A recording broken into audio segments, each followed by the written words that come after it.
Sungguh-sungguh Allah sangat ridho ketika seorang hamba itu makan, makan ketika sesuap nasi dia muji Allah, ketika minum seteguk nasi dia muji Allah. Itu kalau orang diridhoni Allah itu wali betul. Itu untuk jadi wali itu gampang. Kamu makan ridho, kamu ninjak buminya Allah ridho seneng, kamu hidup keseharian aman seneng. Nah ini supaya sampean kita semua ngaji betapa panduan Rasulullah untuk menggapai ridho Allah itu banyak yang keseharian sekali. Saking kesehariannya banyak dalam hadis dan itu sahih. Nabi menyebut hal-hal yang keseharian. Hatta ma tas'alu fi imra'atika, kamu punya uang kemudian istri kamu bisa makan itu ibadah. Bahkan sebagian ibadah itu dicontohkan Nabi yang akhirnya diprotes sahabat. Yaitu wa fi buti ahadikum sedekah, kamu menggauli istri kamu itu ya sedekah. Sampai sahabat bilang yang benar ya Rasulullah. Ayati ahaduna syahwatahu wa huwa lahu ajrun. Masa urusan biologis, urusan syahwat kemudian dia dapat pahala. Nabi menjawab, alai salawadu'aha fi haramin akana alaihi wisrun. Bagaimana kalau dia meletakkan ke yang tidak benar itu kan dosa. Nah, hal-hal seperti ini yang saya ingin teman-teman semua lah, semua. Saya juga agak ingin ngaji demi Anda juga agak ingin. Itu dosa sekali ngaji kok pesanan kelompok tertentu itu enggak boleh. Islam itu untuk semua. Jadi ya cuma karena di depan saya jenengan ya seakan-akan jenengan korbannya. Itu ada ilmunya dalam usul fikih itu. Jadi orang itu harus ngaji usul fikih. Nama yang disebut, mungkin Mas Sufyan masih ingat zaman ngaji usul fikih. Nama yang disebut itu tidak jaminan sebagai prioritas perintah. Jadi misalnya gini, kebetulan yang di depan Nabi itu Abu Dzar. Nabi ya bilang, ya Aba Dzarin ini uhibbuka misalnya, atau ya Mu'ad ini uhibbuka, atau ya Abu Hurairah ini uhibbuka misalnya.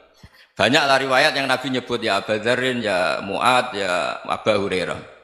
Kemudian misalnya Nabi meneruskan khitab, ini uhibbuka, saya mencintai kamu, fakul dubur sholatin, atau sebagian riwayat disebut falatadaan ladubura kulli sholatin, Allahumma inni ala dzikrika wa syukrika wa husni ibadatik. Saya mencintai kamu, siapa saja, Mu'ad bisa, Abu Dzar bisa siapa. Saya mencintai kamu, mohon kalau habis sholat kamu jangan lupa wiridan Allahumma a'inni ala dzikrika wa syukrika wa husni ibadatik. Ya Allah, tolong kami permudah supaya mudah ingat engkau. Anda tidak bisa mentang-mentang, wong nama saya Parmin, nama saya Purnomo, itu yang diperintahkan Mu'ad misalnya. Jadi yang disebut satu, tapi khitab itu untuk siapa saja. Saya teruskan ya. Jadi saya mohon semua kita melakukan kebaikan itu kalau dalam kaidah fikih disebut al yakin la yuzalu bisyak. Banyak kebaikan yang kebenarannya itu 100%. Tidak punya efek samping ke pihak lain, ke kelompok lain, ke komunitas lain.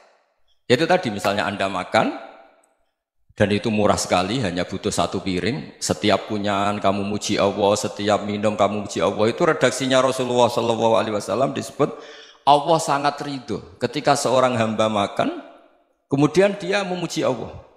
Atau minum, kemudian dia muji Allah. Logikanya gampang, negara seperti ini yang kamu harapkan bentuknya kayak apa, mertua, ipar, komunitas, tetangga, itu nyata terjadi itu kan belum pasti. Sementara yang mesti terjadi adalah kamu butuh makan, kalau tidak mati. Butuh minum, kalau tidak mati. Butuh bumi yang nyaman ditempati, kalau tidak kita juga mati. Sebab itu Allah kalau menyebut nikmatnya itu hal-hal yang keseharian. Alladzi at'amahum min ju'. Allah itu siapa? Allah itu yang menciptakan kamu bisa makan. Tidak berlebihan, Allah itu yang menciptakan kondisi sosial itu ideal. Zaman Nabi itu ya ada orang munafik. Orang-orang pilihan Allah itu juga diuji orang sekelilingnya yang macam-macam. Semua diuji sesuai konteks zaman dan waktu. Nah, tapi ada ibadah-ibadah yang selalu disarankan Nabi. Sampai Nabi itu pernah ditanya, ayul islami khairun ya Rasulullah, Islam terbaik itu gimana? Jawaban Nabi itu unik. It'amut to'am, Islam terbaik itu ya makan-makan, santai-santai. Ketika Allah menyebut beberapa kebaikan, falak tahamal akobah, wa ma adrokan apa? Mal akobah. Terusannya apa? Fakku rokobah. Terusannya apa? Au it'amun fiyaumin di masubaya. Atau acara makan-makan itu juga Islam. Kenapa? Ya bayangkan kalau tidak ada makanan, kita mati kan? Kondisi sosial tidak ideal itu Anda masih gak apa-apa. Tapi kalau Anda tidak makan, Anda tidak minum, Kamu punya istri cerewet masih bisa hidup, punya mertua cerewet masih bisa hidup. Tapi kalau tidak makan bisa mati.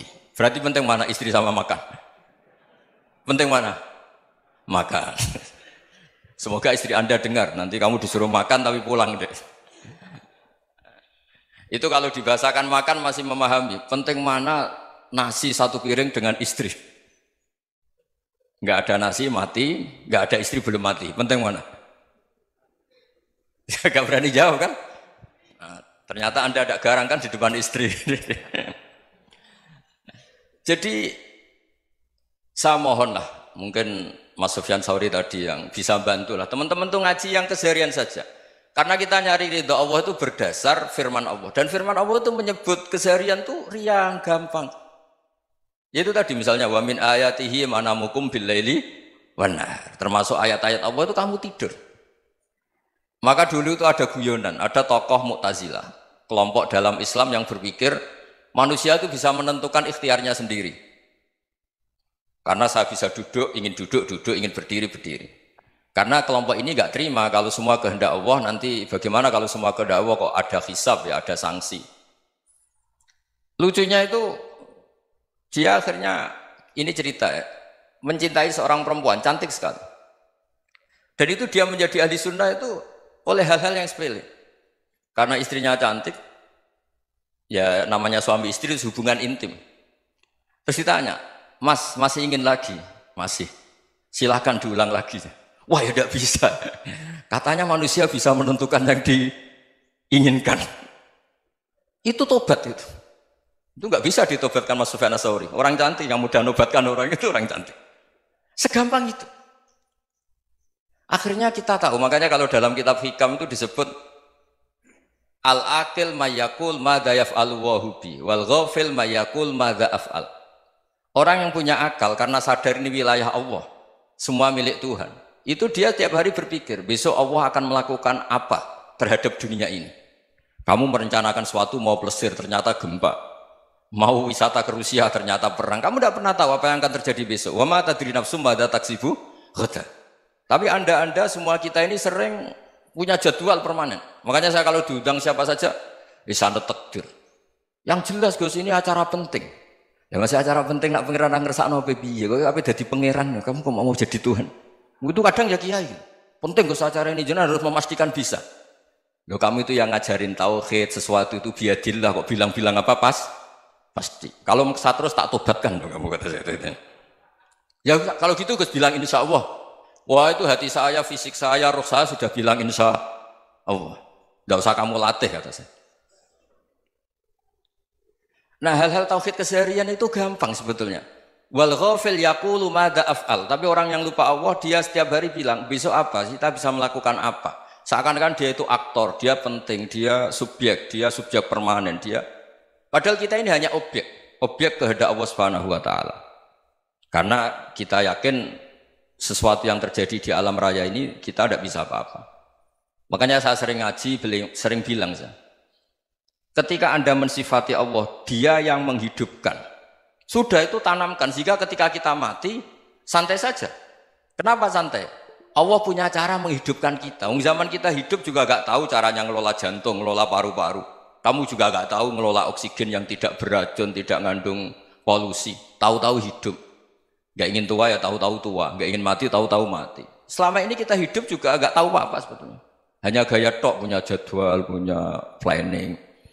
Kalau kamu bisa menentukan pilihan Anda, pasti Anda istrinya cantik, 4 neriman semua, kona'ah semua. Nyatanya enggak kan? Ada 1 jelek, cerewet.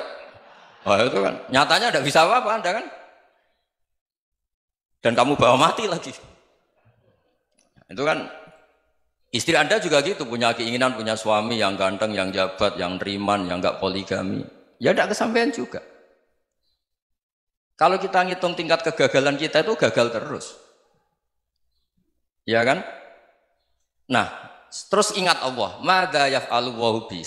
Orang yang punya akal selalu berpikir Allah itu menghendaki apa terhadap saya. Lalu sama-sama orang ngelihat orang yang serius, itu kata Anda itu pemikir berat, serius. Senang punya tokoh yang merengut karena kamu anggap serius. Tapi sebagian orang anggap orang yang serius itu wong merengut, wong masam, wong muka kok ditekuk.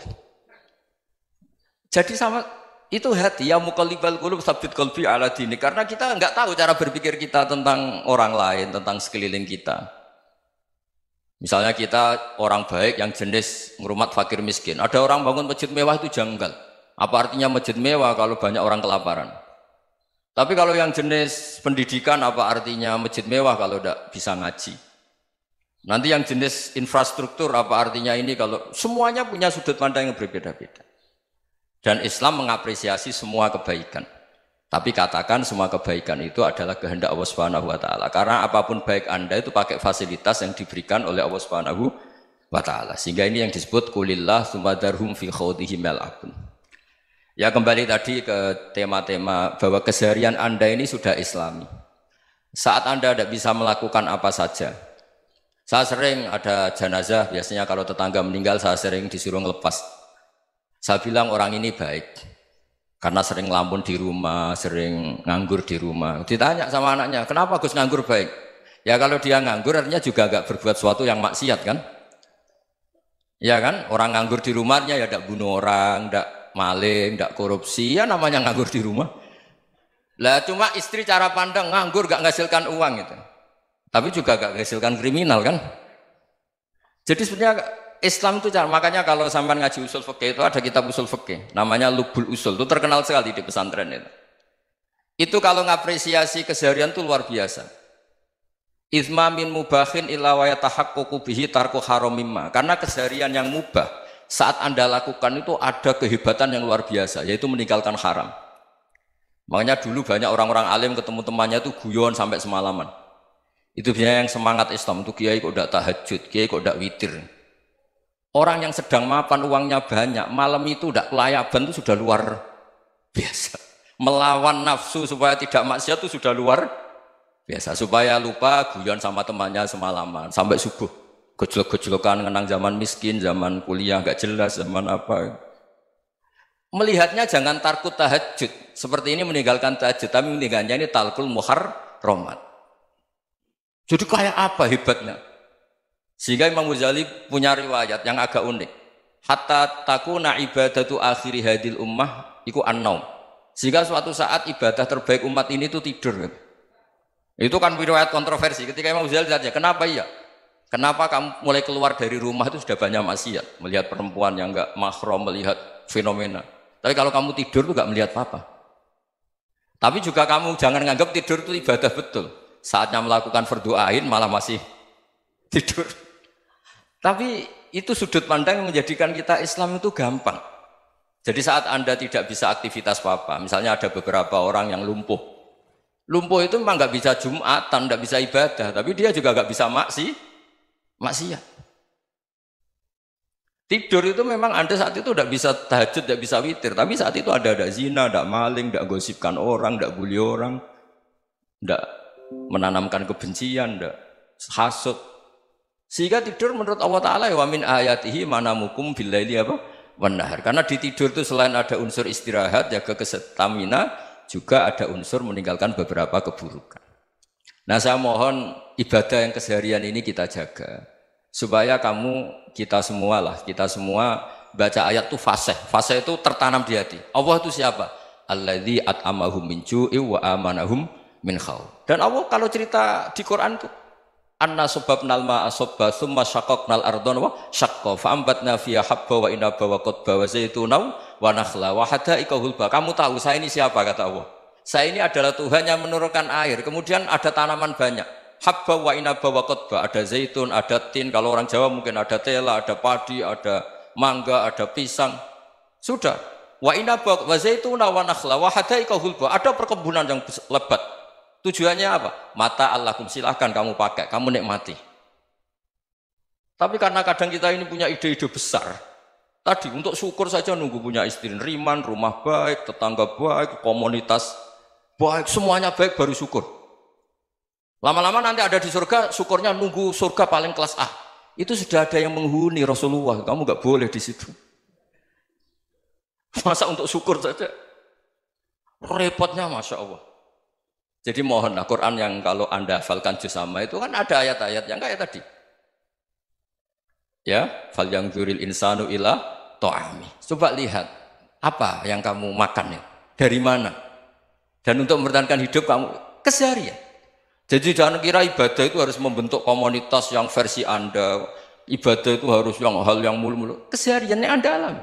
Loh ini saya tidak bikin-bikin. Saya ngaji bukan karena berdasar pesanan.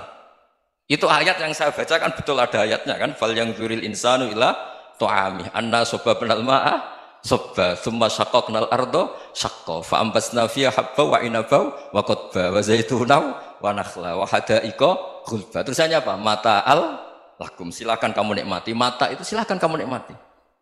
Ya kayak sampean dikasih hidangan ya makan.